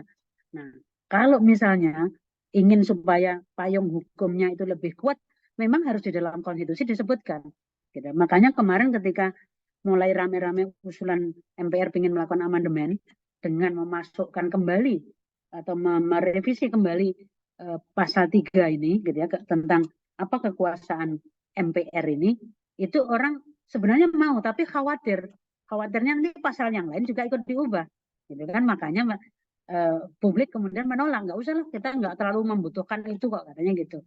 Nah sehingga memang kalau mau kuatnya memang di konstitusi gitu. Coba sekarang Ibu baca di peraturan Mahkamah Konstitusi, MK nambah sendiri loh wewenang di situ, itu peraturan MK 2023 ya, nomornya saya lupa ya. MK berwenang menguji undang-undang dan perpu. Nah, masa menambah sendiri kewenangan menguji perpu? Padahal di Undang-Undang Dasar kan dia hanya menguji undang-undang, nggak boleh menguji perpu. Nah, dalam prakteknya sejak zaman Prof. Jimli itu kan banyak perpu dimajukan ke MK. Lama-lama menjadi konvensi ketatanegaraan. Dia setingkat undang-undang, memang iya bahwa kewenangan itu seolah-olah sudah melekat di MK, tetapi bukan setingkat konstitusi, setingkatnya undang-undang karena konvensi ketatanegaraan. Nah, lantas kok tiba-tiba sekarang di peraturan MK itu peraturan Mahkamah Konstitusi muncul kewenangan MK adalah menguji undang-undang dan perpu. Gitu. Loh, MK itu lembaga yudisial, bukan lembaga legislatif, dan dia juga bukan MPR gitu kan. Ini yang menurut saya tidak tepat, harus dikoreksi gitu ya. Kemarin ketika FGD-nya MPR saya sudah menyampaikan, tolong dikaji kembali deh gitu. Apakah memang MK itu boleh menguji perpu atau tidak gitu ya. Karena akan ada 2 pintu untuk menguji perpu. Bisa jadi putusan di MK berbeda dengan putusan di DPR. Kalau DPR kuat koalisi terhadap pemerintah, perpu aman gitu ya. Tetapi di MK, misalnya MK-nya bukan koalisinya presiden, katakanlah begitu, meskipun mereka memang bukan koalisi, tapi setidaknya gitu kan, dalam tanda petik gitu kan, menyuarakan kepentingan presiden atau tidak menyuarakan kepentingan presiden, kan akan jadi 2 putusan yang berbeda. Di MK-nya dinyatakan perpu bertentangan dengan Undang-Undang Dasar, di DPR-nya mulus dia, disetujui jadi undang-undang. Nah ini nggak baik menurut saya gitu. Harusnya baku saja. Kalau memang MK tidak diberi kewenangan untuk menguji perpu, maka harus dilarang gitu. Itu ranahnya DPR. Kalau disetujui jadi undang-undang, kalau nggak disetujui ditarik kan gitu. Nah ini yang kemudian orang menempuhnya lewat jalur yang lain gitu kan.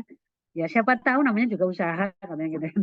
Jadi saya setuju Bu, itu harus ada tambahan kewenangan membentuk tabnya jangan di undang-undang ya. Kalau di hierarki itu kan jadi bisa diuji nanti gitu. MK alasannya selalu begitu. Kenapa kok MK menguji perpu? Itu di hierarki perpu itu letaknya kan garis miring dari undang-undang. Berarti setingkat undang-undang. Kalau setingkat undang-undang, MK boleh menguji. Sekarang perjanjian internasional yang diratifikasi menjadi undang-undang bisa diuji di MK enggak?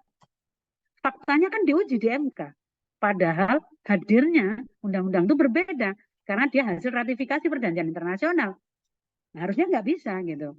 Nah ini yang kemudian perbaikan ke depan untuk undang-undang P3 itu harus ada norma yang jelas. Undang-undang yang lahir dari ratifikasi perjanjian internasional itu harusnya tidak bisa diuji. Jadi di situ dikasih apa ininya, prosedurnya seperti apa. Sehingga dikecualikan yang diuji oleh MK. Kalau MK kemudian menyatakan undang-undang ini bertentangan dengan konstitusi, terus negara lain itu memang konstitusinya sama kayak kita UUD 45. Bukan gitu kan. Nah, jadi ada hal-hal yang kita itu ini lembaga baru yang kemudian menarik gitu ya, sekaligus lembaga berbahaya gitu secara politik karena dia bisa membuat putusan-putusan yang luar biasa gitu. Begitu Bu Eta. Monggo tadi Bapak siapa yang terima kasih Prof. Yeah. Izin Prof. Yeah, monggo. Niki menyambung pada mata kuliah PSHM.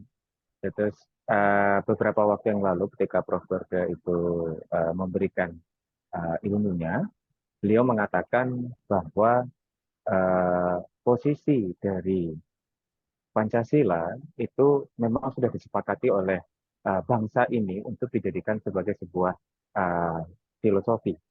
Nah, pertanyaan saya, panjenengan mau ngendikan bahwa panjenengan bertumpu pada proklamasi itu menjadi ground norm. Nah, panjenengan juga tadi mengendikakan kalau posisi ground norm itu bisa direpresentasikan dalam Undang-Undang Dasar. Nah, pertanyaan saya yang pertama, kalau memang posisi ground norm itu ada pada proklamasi, sedang pasca proklamasi, kita hanya memiliki konstitusi, namun kita tidak berhasil untuk merepresentasikan dari Pancasila tersebut pada hukum nasional kita, karena wujud dari hukum nasional kita itu sampai dengan saat ini harus kita akui bahwasannya di apa ya istilahnya dikatakan seperti hukum warisan, ya bukan dikatakan tetapi memang merupakan hukum warisan. Saya butuh tanggapan panjenengan sekaligus untuk mempertegas apakah pendapat dari Prof. Berga itu tadi berkesesuaian dengan pandangan panjenengan. Kemudian yang kedua mengenai alat uji tadi ya Prof ya. Kalau kemudian dimasukkan dalam tab MPR, mohon maaf kalau saya keliru, apakah ketetapan itu sama dengan besiking ya Prof ya. Lalu kemudian apakah alat uji itu boleh menggunakan besiking? Apa tidak harus berstatus sebagai regeling? Makaten Prof, matur nuwun. Yang pertama, kalaupun itu dianggap ada perbedaan pendapat, nggak masalah gitu ya. Tetapi dasar falsafah negara kita Pancasila, ya. Terus kemudian ideologi negara kita Pancasila, iya. Tetapi ketika kemudian masuk ke apakah dia Grundnorm gitu ya, Pancasila itu kebetulan mungkin saya mengatakan saya berbeda pendapat gitu. Yaitu kenapa saya mengatakan itu proklamasi, karena memang disitulah titik awalnya perbedaan berlakunya rezim hukum dari rezim kolonial karena kita orang terjajah kepada rezim hukum nasional kita sendiri karena kita sudah merdeka. Maka di situ puncak tertingginya. Nah, proklamasi tanggal 17. Tanggal 18 Indonesia menyatakan konstitusi Indonesia ini adalah konstitusi resmi. UUD 45 kita itu adalah konstitusi resmi yang di dalam Undang-Undang Dasar itu ada pembukaannya. Kemudian pembukaan UUD 45 itu di dalamnya ada Pancasila. Nah, jadi saya melihatnya dalam konteks itu, gitu ya, dalam konteks itu. Nah, kalau dia dasar filosofi bernegara itu sudah selesai itu. Saya mengatakan itu dasar filosofi negara, gitu ya. Kemudian dia juga ideologi negara. Kaitannya dengan Grundnorm itu apakah kemudian bisa dicampur adukkan dengan dasar filosofi negara dan dasar ideologi negara, gitu. Kalau Grundnorm itu apakah juga di dalamnya sekaligus begitu? Kenapa kemudian Notonegoro membedakan antara posisi sebagai dasar filosofi negara, staf fundamental negara dalam konsepnya Nawiaski, gitu ya. Kemudian juga membedakannya dengan Grundnorm. Jadi melihat yang itu tuh bukan berarti persoalannya bahwa kalau dia tertinggi itu adalah proklamasi, bagaimana cara menurunkannya dari proklamasi? Nah, coba nanti dibaca di Undang-Undang Dasar gitu ya. Hal-hal yang terkait dengan di pasal berapa? Pasal peralihan ya. Sebentar. Saya nggak keliru. Di pasal peralihan ya. Segala peraturan perundang-undangan yang ada masih tetap berlaku selama belum diadakan yang baru menurut Undang-Undang Dasar ini. Semua lembaga negara yang ada masih tetap berfungsi sepanjang untuk melaksanakan ketentuan Undang-Undang Dasar dan belum diadakan yang baru. Ini dalam konteks amandemen yang kemarin. Nah, sebelum ini itu ada di dalam Undang-Undang Dasar yang sebelum di amandemen, di sana dinyatakan bahwa PPKI mengatur dan menyelenggarakan kepindahan pemerintahan kepada pemerintah Indonesia. Karena ini kan disiapkan oleh Jepang, BPUPKI ya. Segala badan negara dan peraturan yang ada masih langsung berlaku selama belum diadakan yang baru menurut Undang-Undang Dasar ini. Makanya dulu kekuasaan presiden sangat besar karena ketika merdeka kita belum punya MPR gitu.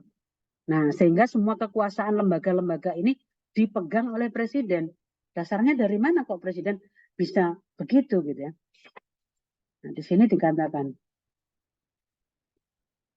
dalam 6 bulan sesudah MPR dibentuk, majelis ini bersidang untuk menetapkan Undang-Undang Dasar. Jadi yang menetapkan Undang-Undang Dasar juga bukan kita, gitu kan? Karena dulu itu lembaganya itu warisan dari Jepang, gitu. Sebelum MPR, DPR, DPD, DPR, DPA dibentuk menurut Undang-Undang Dasar ini, segala kekuasaannya dijalankan oleh Presiden dengan bantuan sebuah komite nasional. Jadi belum ada lembaganya karena baru proklamasi.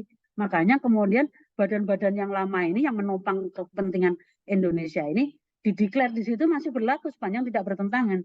Terus siapa yang memegang semua kekuasaan sebelum ada lembaga yang dibentuk menurut Undang-Undang Dasar? Soekarno. Nah, terus di situ dinyatakan untuk pertama kali presiden dan wakil presiden dipilih oleh PPKI. PPKI itu siapa? PPKI kan bentukan dari Jepang gitu.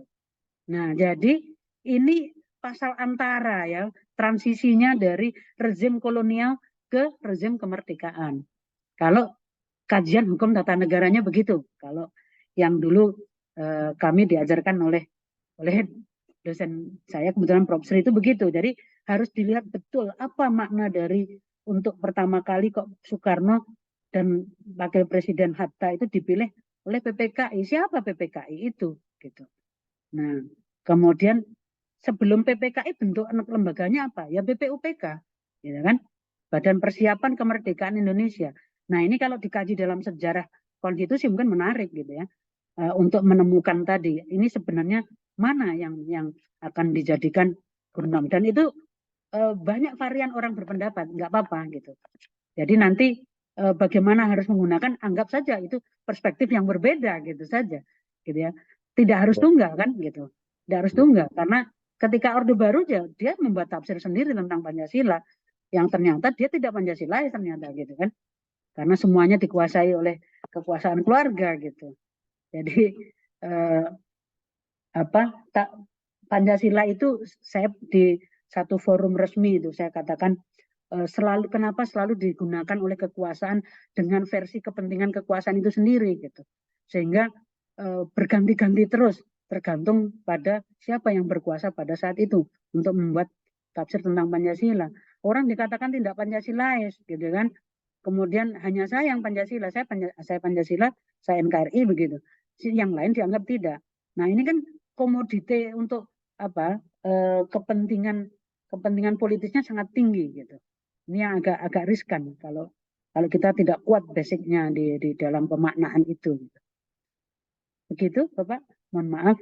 Prof, Baik. izin tanya, Prof. Yuk, Matur nuwun sangat, Prof. Yeah. Oke, Prof. Sebenarnya saya bukan anak jurusan hukum tata negara ya, tapi saya melihat fenomena yang ada pada saat ini sangat menarik untuk didialektikakan, untuk didiskusikan. Saya bingung. Fungsi Mahkamah Konstitusi kita itu, apakah dia separation of power atau distribution of power?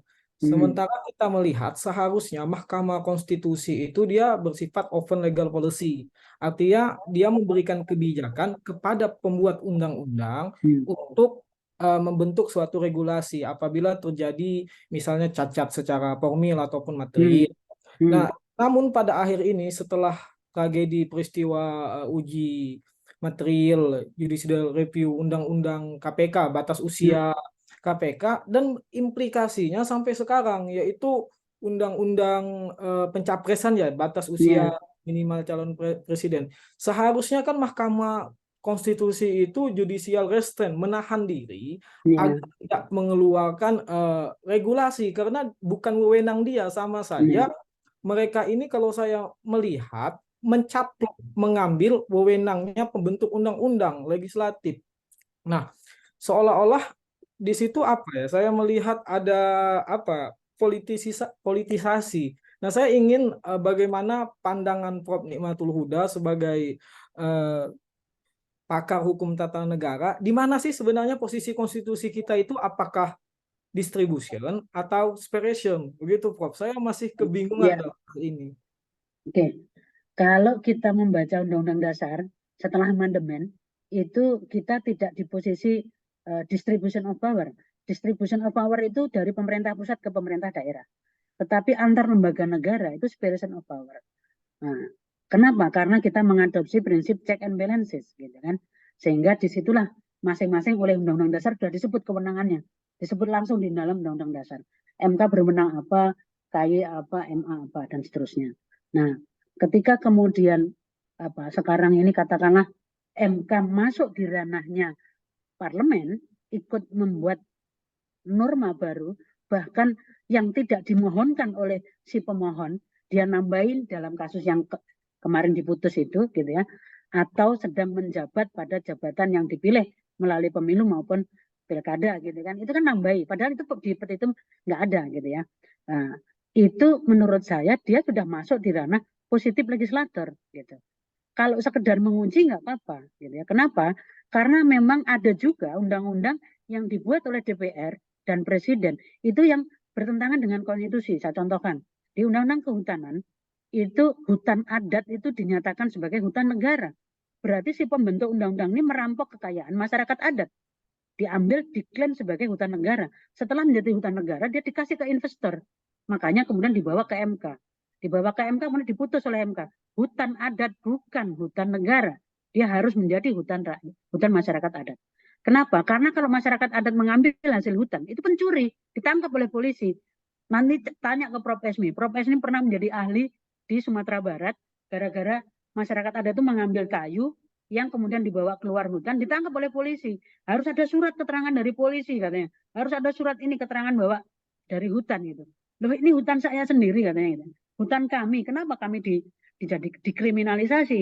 Nah, itu Prof. Esmi kemarin ketika nguji di tempat kami, beliau bercerita, saya pernah ke Sumatera Barat menjadi ahli untuk menjelaskan tentang posisi masyarakat adat dalam perspektif hukum progresif gitu ya. Salah kalau kemudian pemerintah dan DPR mencaplok kekayaan adat itu seolah-olah menjadi kekayaan negara. Karena oleh negara tidak dikembalikan ke masyarakat adat, tapi dikasih ke investor gitu kan.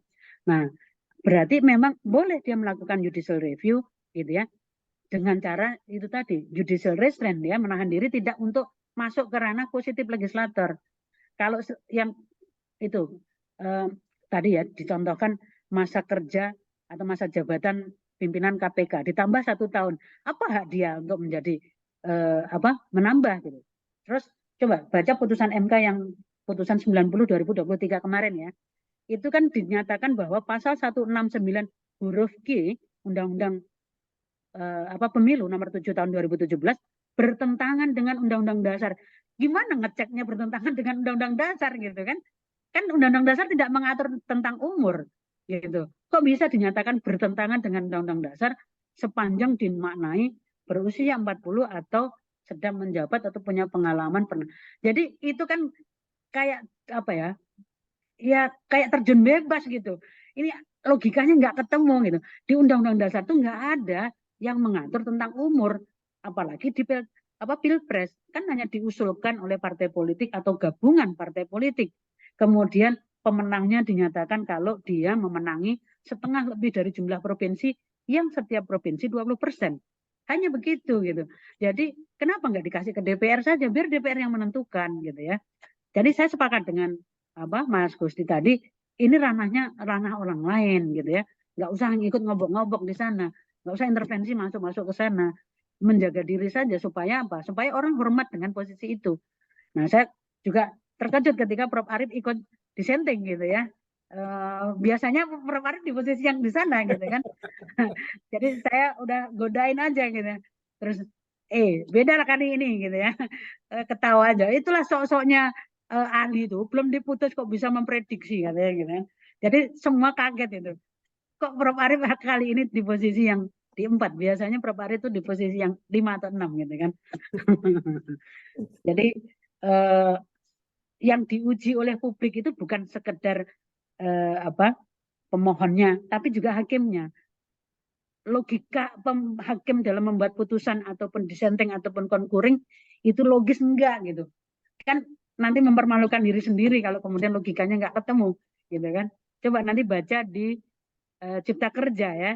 Nah, Prof. Arief itu mengatakan di sana itu, Prof. Arief, saya udah berkali-kali kalau ketemu tuh saya godain aja bahwa metode omnibus itu bebas nilai sehingga cocok dengan Pancasila gitu kan.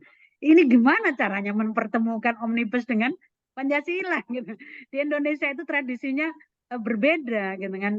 Makanya tidak ada omnibus. Kita dulu nggak pakai itu karena kita bukan jajan dari negara itu, kita jajan Belanda gitu kan. Nah, jadi makanya kemarin anak Undip ketika ikut lomba saya diminta untuk membantu pendalaman, saya bilang, boleh nggak kalau kita menggunakan pakem yang tidak kita pakai? Boleh, itu omnibus itu bukan tradisi bangsa kita gitu. Karena sistem hukum kita tidak di situ. Nyatanya dipakai oleh Indonesia. Udah pakai saja gitu ya. Dia ingin nyebrang ke sistem Amerika gitu kan. Nggak apa-apa. Mungkin itu temuan atau ijtihad gitu kan, kalau orang Islam mengatakan itu temuan. Tentang cocok dan tidak itu nanti gitu ya, kalau udah ada perkaranya ternyata nggak cocok gitu ya. Begitu Mas Gusti? Ya, Prof, terima kasih. Berarti baik, ini siapa ketua kelasnya, nanti saya share PPT-nya. Saya, Prof. Iya, nanti bisa saya kirimkan PPT-nya. Baik, ini sudah 10:30. Mohon maaf. Nanti silakan Bapak Ibu yang berkenan ingin melihat ke webinar ya, bicara tentang Ini Asosiasi Dosen HTNH mengadakan acara webinar judulnya tentang persyaratan capres cawapres pas implikasi putusan MK terkait dengan capres cawapres. Pembicaranya Mas Dr. Khairul Fahmi, Wakil Dekan dari Andalas, kemudian Dr. Jamaluddin Ghafur, itu Ketua Departemen Hukum Tata Negara dari UI, dan satu dari Universitas Lampung kalau nggak salah ya, terkait dengan implikasi, judulnya implikasi putusan MK syarat capres cawapres bagi tegaknya demokrasi konstitusional. Yang satu Dr. Dani dari Sumatera Utara, maaf, dari Sumatera Utara. Baik, terima kasih. Mohon maaf apabila banyak kekurangan dan kesalahan. Akan menghubungi Sinten itu, Prof? Untuk nomornya. Oh, boleh ke Mbak Diah nanti. Ke Bu Diah dulu ya, Prof. Atau boleh kalau Prof share nomor atau gimana, mungkin barangkali ada boleh. yang jadi pembimbing. Sebentar, 081 081 668 668 5243. 5243 081 668 5243. Ye, sami-sami. Assalamualaikum, selamat siang. Waalaikumsalam warahmatullahi wabarakatuh. Selamat siang. Selalu. Warahmatullahi wabarakatuh, Prof. Matur nuwun sangat, Iya, Prof. Prof. Terima kasih, Prof. Waalaikumsalam warahmatullahi wabarakatuh.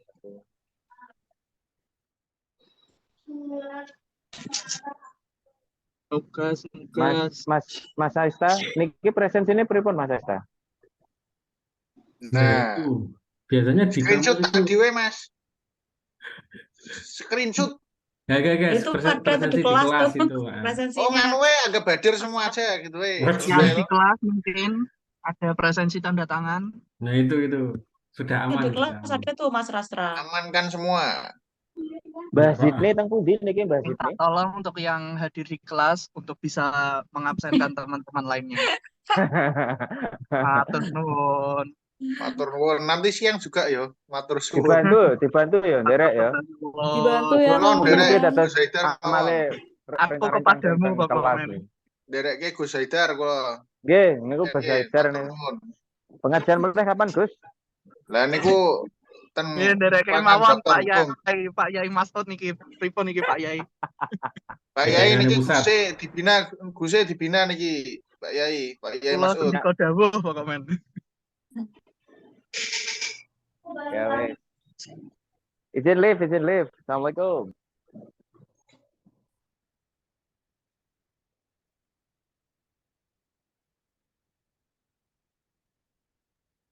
Loh, kok udah selesai aja? Wah, kurang lama ya.